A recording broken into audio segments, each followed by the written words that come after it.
Tinakbuhan po ng nakabangga sa kanilang motorista ang mag-asawang sakay ng motorsiklo sa Cavite. Huli po sa CCTV ang naturang insidente. Balitang hatid ni Athena Imperial. Pasado alas 3 ng madaling araw noong February 27, papuntang Quezon City ang mag-asawang John at Angel Bautista mula Cavite. Sila ang nakamotorsiklong kumanan sa Quirino Avenue, Barangay Tambo, Parañaque City na nakuhanan ng CCTV videong ito. Sa isa pang CCTV, kita naman ang puting kotseng sakop ang lane ng mga kasalubong na sasakyan sa Quirino Avenue pa rin. Ilang sasakyan ang sinalubong ng kotse sa pagtawid ng intersection. Ilang saglit pa, sa pool ng kotse ang mag-asawang nakamotor. Tumalsik ang mag-asawa habang ang kotse humarurot palayo. Kwento ni John na siyang nagmamaneho ng motorsiklo. Pa-U-turn daw sila noon para bumili sa isang convenience store. Nagulat daw sila nang tumbukin sila ng puting kotse. Tumayo kagad ako, din sinilip ko yung asawa ko. Tapos nung nakita ko nga nabali yung paa, pinipilit ko siyang kumalma dahil nagpipilit po siyang tumayo para sana hindi lumala yung pilay niya. Then, saka na lang ako tumingin doon sa driver.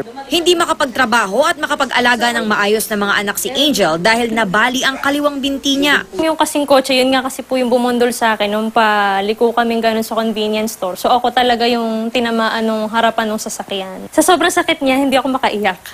Ang sabi ko lang, aray, aray, ganyan.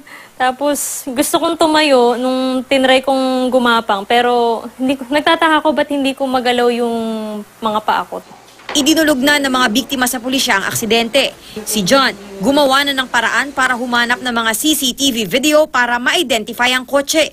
12 araw na silang naghihintay ng update mula sa otoridad. Sa impormasyong nakuha ng GMA News sa Traffic Investigation Unit ng Parañaque City Police Station, may inimbitahan na silang maaaring makapagturo sa salarin. Panawagan ng biktima, Sagutin man lang niya sana kung ano yung responsibilidad na ginawa niya sa amin. Opo. Ayan po.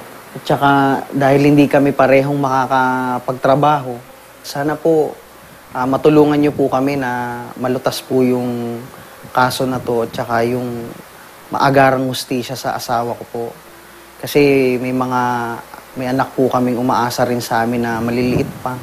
Tsaka ayaw rin po namin na maulit yung nangyari sa amin at mangyayari uli sa iba dahil sa mga responsableng driver na nasa kalsada. Athena Imperial, GMA News.